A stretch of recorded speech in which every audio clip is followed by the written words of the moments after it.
बहुत ही पुराने राजनीति हैं और कल राहुल गांधी आ रहे हैं, काफ़ी दिनों के बाद आ रहे हैं। क्या लगता है लोगों में क्या सोच होगी, क्या राजनीति में कुछ बदलाव होगा? बदलाव तो भविष्य के गर्भ में है। बदलाव कामना करना एक अलग चीज़ है, बदलाव होना एक अलग चीज़ है। कामना तो हम भी करते हैं कि बदलाव हो। बस एक सबसे बड़ी ख्वाहिश है कि जैसे राहुल गांधी बेहतर हुए हैं ऐसे ही पार्टी भी बेहतर हो जाए तो और अच्छा हो जाए। उनकी इमेज भी अच्छी हुई है और इंडिया गठबंधन के लिए उन्होंने काफ़ी सेक्रीफाइस करने की बात भी की है। लेकिन अगर उनकी पूरी पार्टी भी उन्हीं की तरह चलने लगे तो शायद हम अच्छा मुकाबला भी कर सकते हैं सांप्रदायिक ताकतों से। और बहरहाल अभी अब इंडिया गठबंधन में हम लोग हैं तो चाहते हैं कि कांग्रेस के साथ मिलकर के सारे विपक्ष के लोग जो सांप्रदायिक और उन्मादी राजनीति के खिलाफ हैं पूरे देश में इकट्ठा हों।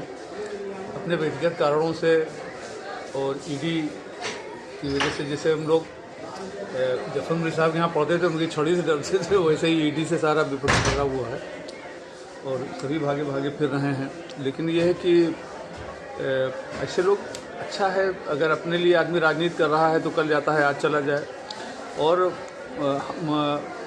इससे आदमी चींटी बन जाए, हर आदमी भाजपा में चला जा रहा है, इससे जो है बहुत परेशान होने की ज़रूरत नहीं होती। आप लोग तो थे नहीं, मैं छोटा सा था लेकिन मुझे याद है इतना था कि समझदार था। 75 से 77 के बीच में जी बिल्कुल इमरजेंसी थी, लगता था कि कांग्रेस का विरोधी कोई बचा ही नहीं है। लेकिन जब 77 में इलेक्शन हुआ तो मालूम हुआ कोई साथी में नहीं है।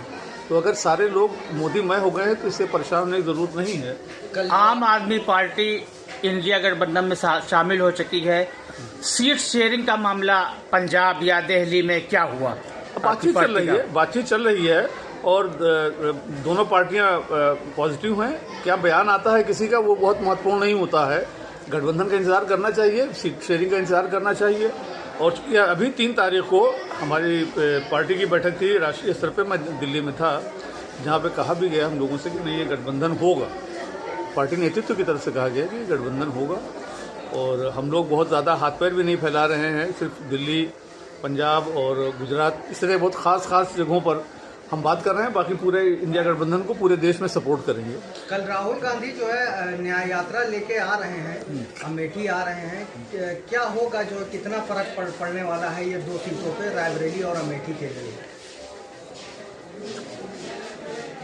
देखिए रायबरेली अमेठी की सीटों में क्या उनकी, क्योंकि हम लोग तो गठबंधन में, हम लोग सब साथी में हैं, तो हम तो चाहते हैं कि बहुत अच्छा असर पड़े। असर कितना पड़ेगा, अभी जब 2019 में राहुल गांधी को हरा दिया गया, हारे नहीं वो, जी हरा दिया गया, तो ये लोग कुछ भी कर सकते हैं। इससे मतलब कि हमको कोई वो नहीं है कि किस हद तक जा सकते हैं। लेकिन हमारा मानना ये है कि अगर इतने ताकतवर लोग हो जाए तो क्या उनसे डर जाया जाएगा? तो हम तो नहीं जानते। हम लोग तो इमाम हुसैन अलैहिस्सलाम के मानने वालों में से हैं, चाहे सियासत कहीं भी कर रहे हों। हम लोग यजीद के आगे झुकते नहीं हैं, जरूरत पड़ने पर साथ देते हैं। दिल्ली में आपकी सरकार है और जब से आपकी सरकार बनी है बीजेपी बराबर दबाव बना रही है, आपके बड़े बड़े नेताओं को जेल में डाल दिया गया है। इसको किस तरह से देख रहे हैं आप?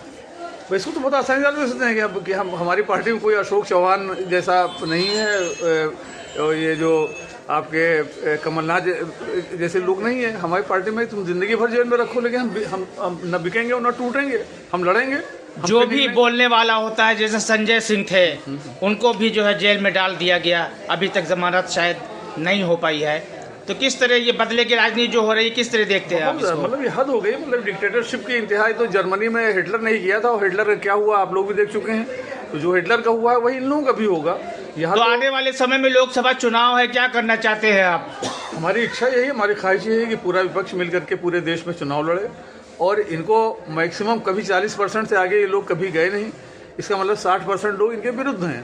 तो ये 60% लोग इसलिए कि इसके बहुत खुश ना हो लोग कि पड़ोसी का घर जल रहा है, हमारा घर बचा हुआ है।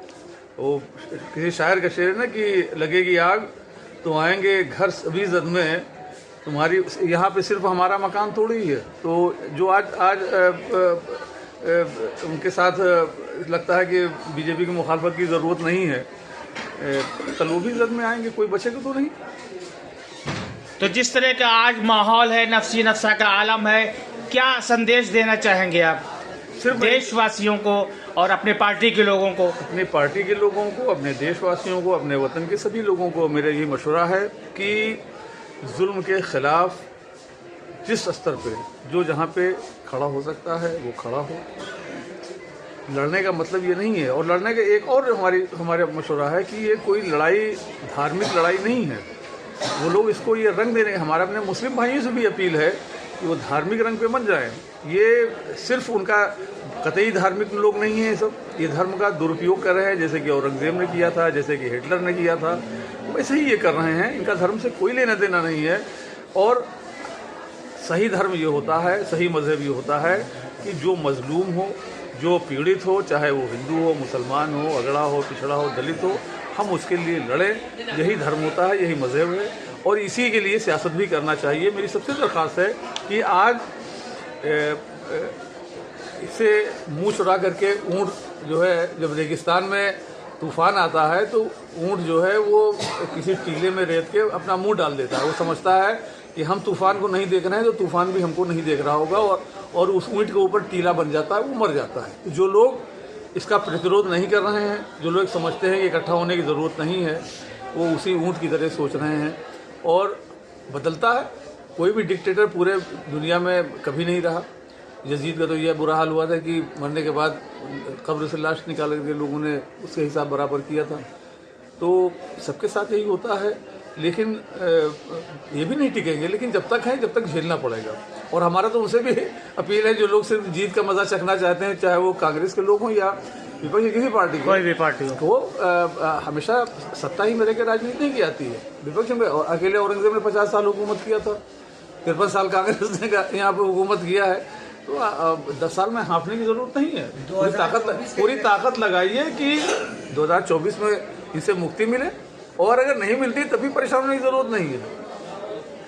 और विपक्ष मतलब कि राजनीति तो विपक्ष में देखिए, इलेक्शन में प्राण प्रतिष्ठा कितना अहम रहेगा? प्राण प्रतिष्ठा एक धार्मिक मुद्दा है। हम और जितने लोग वहाँ पे दर्शन पूजने के लिए जा रहे हैं, कभी भी वहाँ के लोगों को पता लगा लीजिए, वो आस्थावान लोग हो सकते हैं, लेकिन इसका मतलब वो वोटर थोड़े नहीं कोई बीजेपी पर्ची कटा के तो नहीं जा रहे हैं। जी बहुत बहुत धन्यवाद। धन्यवाद आप लोगों का।